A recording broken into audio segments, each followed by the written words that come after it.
Hello, everybody. And as if by magic, we are back already with the predictions. It is midway between the two Easter rounds of fixtures. I don't know what day it is, but I know that this is Anir from Robin's Talk on YouTube. Across me, Anir, what day is it? I don't know. That's the only. I don't know. I don't know. The big question, the only question anybody cares about on these shows. Do you want to go first? Do you want me to go first? Or are we going to round robin aber it? I thought about this, and Don't think about it too much. I want to rotate. Let's rotate. Okay. Yeah.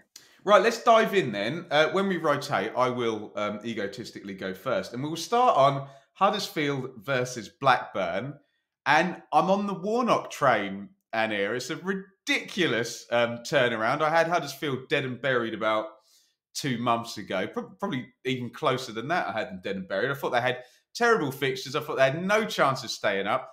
They're beating everybody. So for that reason, and that reason alone, I will be backing Huddersfield to beat Blackburn in the 12:30. Neil Warnock's smug level to go up to, I don't know, around the 80-90% mark, which I'm here for. Let's go Huddersfield 2, Blackburn 1. What say you? I know that I thought Huddersfield were done especially after the January window. Sorba Thomas leaving, I thought that killed them. But ever since Fotheringham's left, Huddersfield have massively improved, even without Warnock. And look, I think they'll get something out of this. Blackburn, for me, there is a bit of uncertainty, especially after the FA Cup game. I think that's kind of knocked them for 6. I'll back them to get a point because I think they have good goals, good attacking department. I think that's this Huddersfield defence still a bit shaky. I think that was shown at Watford. So I'll go for a 1-1 draw. Not quite 4 wins in a row for one. Speaking of Watford, Watford stink. Coventry versus Watford. All I'll say, Anir, is on the ITV show yesterday, they did a pan of the Watford bench and Chris Wilder. Oh my God, they look miserable. Coventry versus Watford. Good thing for Watford is Coventry have also had a bit of a wobble. Obviously, 4-0 loss to Stoke and failing to beat Swansea away. I think Watford I still trust that Watford front line in terms of Keenan Davis, Yasser Asprilla, Ismail Assar, João Pedro. I still trust that. So I am going to back them to get a point at Coventry because I think Coventry they're good at home. I think when Coventry are on a bad run, it normally carries on for like 5 or 6 games. So I think I'm going to back Watford to get a point. What's the scoreline? Well, 1-1. 1-1. A 1-1. Until I see someone on the Watford bench smile, I am not backing them to do anything. So I'm going to continue to back against Watford until that happens. So I will go all in on Coventry. I mean, you're totally right about the quality in the squad, but it just stinks to high heaven, that dressing room at the moment, doesn't it? Let's go 3-1 to Coventry. Why the hell not? And let's go to Norwich versus Rotherham. Speaking of teams I thought were dead and buried, fair dues Rotherham. Great win yesterday against West Brom. But that tide is rising at the bottom. Someone's getting relegated with a lot of points this season. Norwich, great win against Blackburn. I think they're going to be full of confidence, thinking they can get back in the playoffs. So for that reason, I'm going to back Norwich. And do you know what? I'll go Norwich clear. 2-0 Norwich. Wow, you stole my thunder there. You can double up if you want. No, I won't do that. Absolutely not. No, Norwich typically have a good record against Rotherham, is all I'm going to say. Even if they're, kind of in similar situations. So I will predict a Norwich win. I'm going to go 3-0. Sorry, Rotherham fans. No. Wigan versus Swansea, Anir. Wigan points deduction and lots of teams winning games ahead of them, not looking in good nick. Wigan versus Swansea. Yeah, Wigan are weird because they're not terrible for a relegation side, but it's just teams around them are really putting their foot on the accelerator now. But Swansea have just gained some momentum, tiny bit of momentum, and I think that will be enough to get the win. I'm going to go for 2-1 to Swansea. Yeah, I'm not sure on this one. I don't necessarily trust Swansea, but I always say this every show. If this was at Swansea, I would back Swansea, but it's not. Um, we going to get a point. This might be a draw, I think. I don't think we're going to win. Let's go for a draw. I haven't had a 1-1 yet, so let's throw in my first 1-1er of the day. Wigan 1, Swansea 1, Luton versus Blackpool, which every part of momentum and statistic you can find would have you back in Luton to win this one. I think they went third as well yesterday. If they do still have hopes of automatic, it looks heavily in Sheffield United's favour now, doesn't it? Then they need to keep winning. I think they will keep winning, and I don't think Blackpool will score.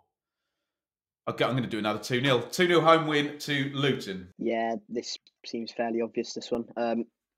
McCarthy's appointment has been an absolute car crash, and he's also started to kind of down tool a bit. Yeah, this is going to be a nightmare for Blackpool fans. 3-0 Luton. Preston versus Reading. Preston are in form, aren't they? And Cannon is banging the goals in. Reading, speaking of low morale, I think they're in the Watford, and we'll go on to QPR in categories for low morale here. What are you thinking, Preston versus Reading? Yeah, Reading came to Ashton Gate the other week and looked awful and got a point, but Reading fans afterwards I spoke to said that was their best performance in weeks, and I was like, "You sure about that?" And look, yeah, they've got I think it's 3 draws in a row now. They need to start winning games. This won't be it.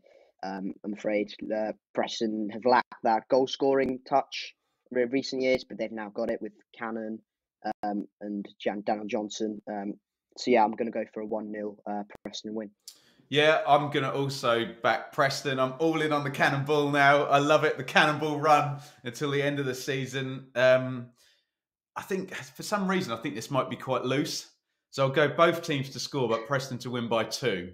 Let's go 3-1 to Preston. Speaking of loose, Hull drew 4-4 yesterday. Happy days. Hull versus Millwall. I think we can safely say there won't be 8 goals in a Millwall game, will they? Hull have a bit more confidence. That scoreline yesterday, I was going to back Millwall to win this one. But I think it might end up being a draw now. 0-0. Annie, Hull Millwall. Yeah, I'm not sure about Hull still. I know they've got some really good quality on paper. Ozan Tufan yesterday, Jean-Michel Seri, who I really like. Yeah, Millwall have an incentive now. They just must win in games like this, and I'm going to back them to win. It won't be a 1-0 Millwall clean sheet, but I'll go for a 2-1 Millwall. Annie, Birmingham versus Stoke. Just when you think Stoke are in form, any time over the past 4 years, they're going to let you down, aren't they? And they lost yesterday home to Bristol City. Birmingham Stoke, tricky one to call this one. You go ahead. Yeah, I'm not sure about either side, to be honest. Stoke yesterday were good for the first half. Really should have been 2-3 ahead, but then they kind of sat back and we took advantage of that. Birmingham, a bit weird as well. Can't call this one. I'm going to go for 1-1 draw. Yeah, I can see Birmingham pulling out an organised win. I can see Stoke getting back to form and winning the game. I can see it being a scoring draw, like you said. Being you've gone for the scoring draw, and being Stoke always confused me. I'll try and really outthink myself and go for both teams to score and Stoke to win.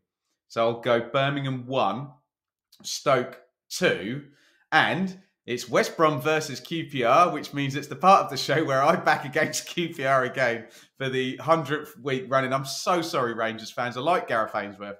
I like the club, but this has been horrible lately. West Brom skew way better at home than they do away from home. So I'm going to go for a Baggies win and a clean sheet. Let's just go for a 1-0. 1-0 West Brom to beat QPR. Yeah, I can't disagree with any of that. Again, QPR just stink. They also haven't got any goal scoring threat up top right now. Unless Jamal Lowe and Chris Martin have a good day, I don't see them getting anything. I'll go for a 2-0 West Brom win. Did you have 1-0 down on your notes? I thought you did. Look on your face when I said it. Cardiff versus Sunderland, and in from Cardiff, great win for them at Blackpool yesterday, and Sunderland again with the 4 for it. I think we've already ascertained you can't really digest much out of that. But what are you saying, Cardiff, Sunderland? Yeah, Sunderland are weird. One week they'll have a shutout, and the next week Jack Clark, Amad Diallo, and all of that will have an absolute world year. Cardiff are quite consistent in terms of that. They all try and keep clean sheets.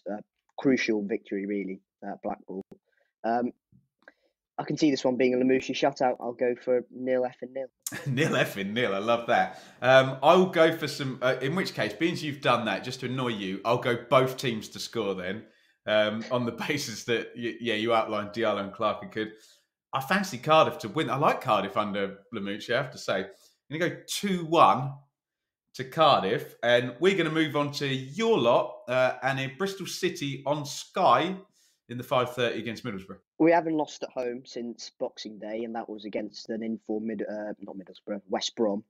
I don't see that lasting, even with a good win away at Stoke. I would have taken 3 points out of 2. Middlesbrough now are really going to want to push on with no points in the last 2 games. They've got ridiculous goal threat as well, and we sometimes can't deal with pace in behind. Chuba Akpom and Cameron Archer as well. So look, I'll go for 2-1 Middlesbrough win. I think it'll be tight. I think it'll be it won't be a runaway, but I think Middlesbrough will win 2-1. I completely agree with you. I think it'll be close. I think it'll be both teams to score. I'm not going to go 2-1 because you've gone 2-1, which means I probably have to go 3-2 to Middlesbrough. It sounds quite fun. I don't have many 5-goal predictions, and I'm sure our friends at Sky TV will love 5 goals in the 5:30 kickoff, don't they? Right, finally, Burnley versus Sheffield United, and out come our amateur psychologist hats now on how will Burnley react having finished the journey, essentially. And it's even for elite sportsmen, it can be very, very hard, the whole gold medal syndrome. Once you've climbed the mountain, what happens next? Can you keep it up?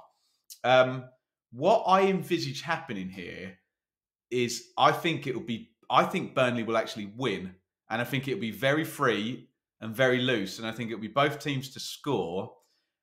They're either going to stink it out and Blades will win to 0, or it'll be party, which I'll go for. So I'm going to go for 2-1 to Burnley in this one, and they're going to play with freedom. I do think they'll drop off a little bit, and I do think they're going to lose maybe a game or 2 games before the end. They're not going to lose 2 games, are they? But for now, Burnley 2, Sheffield United 1. Yeah, kind of echo what you said. But I think Sheffield United will go there knowing they still have a job to do. It's not much of a job to do, but I think they still go there and try and get something. Which I think Burnley's promotion last night kind of plays into the Blades' hands now. I think Sheffield United will be happy with a point, and I'm going to go for a bit of a fun one. I'll go for 2-2. Beautiful stuff. I thought you were going to go like 5-3 or something when you said a fun one. Then straight in with the Desmond. Anya, thank you so much for joining us. Do play along down there in the comments. We will see where Annie lands on the leaderboard. We're going to talk some Bristol City with Annie over on Patreon. So you can sign up patreon.com/Benjamin Bloom. In the meantime, though, get involved in the predictions, as I always say, before the games, not after them.